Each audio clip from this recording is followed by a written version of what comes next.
പൊതുവിദ്യാഭ്യാസ മേഖലയിലെ നവീകരണത്തിനും ഗവേഷണ പ്രവർത്തനങ്ങൾക്കും പ്രോത്സാഹനം നൽകുന്ന ആസ്പെയർ പദ്ധതിയുടെ ഉദ്ഘാടനം ആലത്തൂർ ഉപജില്ലാതലത്തിൽ നടത്തി. ക്രിയാപദ്ധതി രേഖയുടെ പ്രകാശനവും വടക്കഞ്ചേരി പഞ്ചായത്ത് ഹാളിൽ നടന്നു. P Sumod MLA. പദ്ധതി ഉദ്ഘാടനം നിർവഹിക്കുകയും പദ്ധതിയുടെ ക്രിയാപദ്ധതി രേഖ പ്രകാശനം ചെയ്യുകയും ചെയ്തു.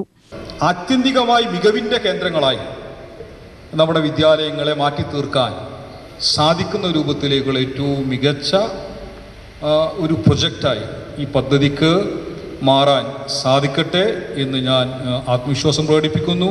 തീർച്ചയായും ആരംഭശൂരത്തിനപ്പുറത്തേക്ക് നമുക്ക് ബഹുദൂരം മുന്നോട്ട് പോകാനും ഓരോ കുട്ടികളിലും അന്തർലീനമായ കഴിവുകൾ നമുക്ക് കണ്ടെത്തിയെടുക്കാനും സാധിക്കുക എന്നത് ഏറ്റവും പ്രധാനപ്പെട്ട കാര്യമാണ്.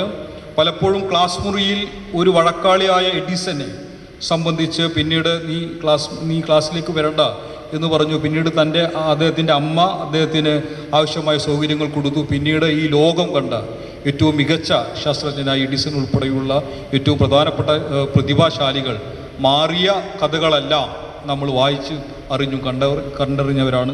ആലത്തൂർ എം.എൽ.എ. ടി.എം. ശശി മുഖ്യപ്രഭാഷണം നടത്തി. കിഴക്കഞ്ചേരി പഞ്ചായത്ത് പ്രസിഡന്റ് കലാധരൻ അധ്യക്ഷനായി. പരിപാടിയിൽ വിദ്യാഭ്യാസ മേഖലയിലെ നവീന ആശയങ്ങൾ, ഗവേഷണാധിഷ്ഠിത പഠനരീതികൾ, വിദ്യാലയങ്ങളുടെ അക്കാദമിക മികവ് ഉയർത്തുന്നതിനുള്ള വിവിധ പ്രവർത്തനങ്ങൾ എന്നിവ അവതരിപ്പിച്ചു.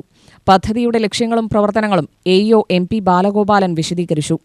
ആലത്തൂർ ഉപജില്ലയിലെ ആലത്തൂർ, വണ്ടാഴി, മേലാർകോട്, കാവശ്ശേരി എന്നീ പഞ്ചായത്തുകളുടെ പഞ്ചായത്ത് പ്രസിഡന്റുമാർ, വിദ്യാഭ്യാസ വകുപ്പ് ഉദ്യോഗസ്ഥർ, പ്രധാനാധ്യാപകർ, അധ്യാപക സംഘടനാ പ്രതിനിധികൾ, BRC, ഡയറ്റ്, SSK പ്രതിനിധികൾ എന്നിവർ പങ്കെടുത്തു. ആസ്പെയർ പദ്ധതിയിലൂടെ ഉപജില്ലയിലെ വിദ്യാലയങ്ങളിൽ നവീന വിദ്യാഭ്യാസ പ്രവർത്തനങ്ങൾ, ഗവേഷണ സംസ്കാരം, മികച്ച അക്കാദമിക മാതൃകകൾ എന്നിവ ശക്തിപ്പെടുത്തുകയാണ് ലക്ഷ്യമെന്ന് സംഘാടകർ പറഞ്ഞു.